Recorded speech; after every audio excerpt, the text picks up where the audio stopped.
महात्मा बुद्ध के द्वारा सुनिए भाई, बलि प्रथा को खत्म करना। ये मुनि उदाका रामापुत्ता के आश्रम का मार्ग कौन सा? मुनि उदाका रामपुत्ता जी, उनका आश्रम राजगृह से पूरब की ओर है। आप इसी राह से आगे बढ़िए। धन्यवाद। ये सैनिक पशुओं को कहाँ ले जा रहे हैं? राजगृह ले जा रहे हैं। क्यों? वहां इनकी बलि देंगे। बलियों?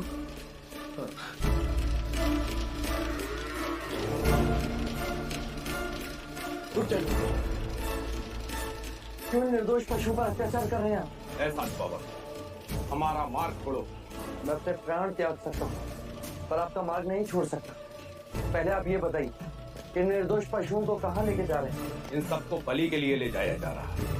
आप इन निर्दोष पशुओं का वध करना चाहते हैं? ये आपका धर्म है। तो फिर इन पशुओं की बलि देने से पहले आपको एक नर बलि देनी होगी। ये मेरा धर्म है। कौन देगा नरबलि? मैं दूंगा नर बलि। क्यों हमारे आड़े आ रहे हो? हमें हमारा काम करने दो। हमारे महाराज एक बहुत बड़ा यज्ञ करने के लिए जा रहे हैं और हमारी प्रथा है कि यज्ञ के बाद बलि दी जाती। किसने बनाई ऐसी प्रथा? उसने जिसके आगे आप सर झुकाकर नमन करते हो। वो मैं कुछ नहीं जानता। हमें तो सिर्फ अपने महाराज की आज्ञा का पालन करना है। मुझे अपने धर्म का पालन करने दीजिए। मैं इन पशुओं को ले जाने नहीं दूंगा। जाओ और जाकर कह दो अपने महाराज कि बलि के पशुओं को रोके एक सन्यासी खड़ा है राम। तुम हमारे महाराज को चुनौती दे रहे हो? नहीं, मैं मानव धर्म का पालन कर रहा हूँ। यदि हमारे महाराज का आदेश न होता कि साधु संत का आदर करो, तो हम इसी वक्त आपकी गर्दन धड़ से अलग कर देते। तो कर दीजिए।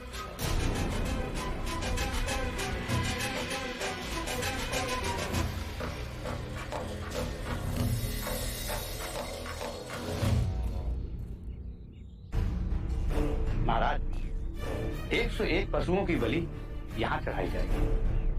उत्तर में मंडप सजाया जाएगा और 1001 विधियां उधर होंगी। ध्यान रहे किसी प्रकार का विघ्न न पड़े। महाराज की जय हो। तुम तो बलि के पशुओं को इकट्ठा कर दे गए थे। जी महाराज, पर पता नहीं कहां से बीच में एक सन्यासी आ गया। सन्यासी? ये सूचना लेने आए हो? महाराज, वो बीच मार्ग रोके खड़ा है। कहता है कि मैं पशुओं की बलि ना होने दूं। ये मगध नरेश बिंबिसार का राज्य है। क्या बड़े बड़े हमारे भय से थर्राते? वो किसी से नहीं डरता महाराज, मरने से भी नहीं। समझाया, डराया, धमकाया, पर उल्टा मुझे ही कहने लगा कि पहले मेरी बलि दो, उसके बाद पशुओं को ले जाओ। इतना हट? फिर तो उसे हमें अवश्य मिलना पड़ेगा।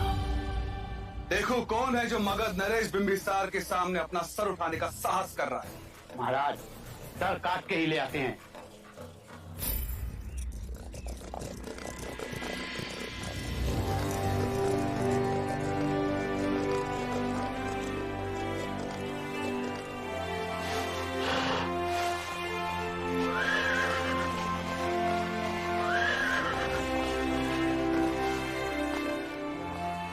ये मेरा राज्य है, यहाँ केवल मेरा आदेश चलेगा।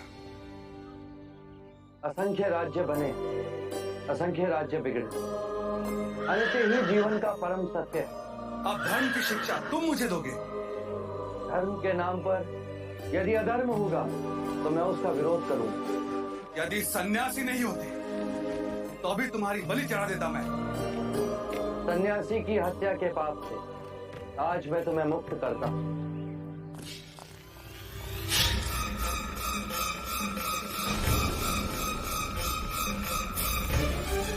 महाराज पंडिता,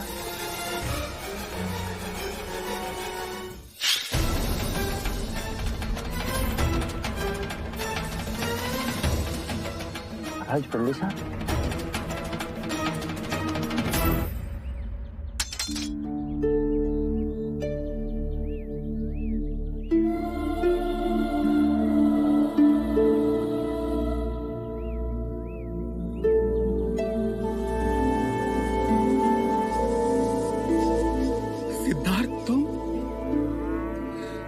सन्यासी, इतने बड़े पाप से तुमने मुझे आज बचा लिया। आपके हद मुझे मृत्यु भी स्वीकार, परंतु इस जीव की हत्या का पाप कहीं अधिक बड़ा होता है।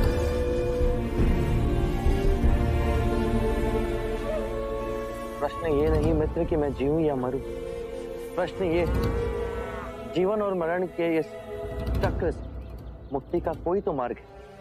यदि है तो उसे खोजना मेरा लक्ष्य है, नहीं तो इन मूक पशुओं की तरह अकारण ही जीऊंगा और अकारण ही मर जाऊंगा। क्या दोष है इन निर्दोष पशुओं का जो महाराज बिंबिसार आपको इनकी बलि देनी होगी? इनमें भी हमारी तरह जीवन की ऊर्जा है। ये कौन सा धर्म जो कहता है कि एक निर्बल को मारने से अशुभ समय टल जाता है? यदि इन मूक पशुओं के मुंह में जीवा होता तो ये भी पूछते कि पाप करे कोई और भरे कोई। यदि ये धर्म है तो आज एक निर्बल सन्यासी आपसे कहता है कि ये अधर्म है। आज मेरे मित्र ने मुझे अधर्म से बचा लिया।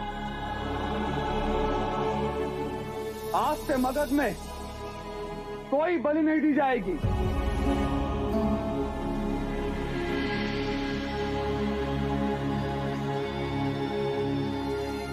सिद्धार्थ, तुम्हें इस अवस्था में देख ना सकूंगा, इतना बल नहीं है मुझे।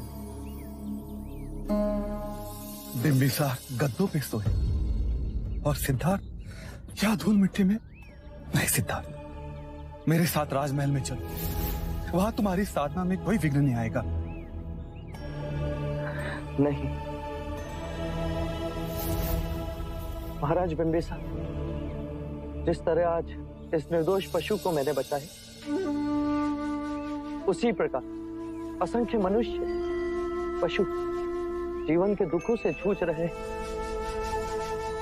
सर्वम दुखम दुखम, इस पीड़ा इस दुख का अंत मैंने पा लिया तो मैं सारे जीवों को शांति के मार्ग पर ले जा सकूंगा।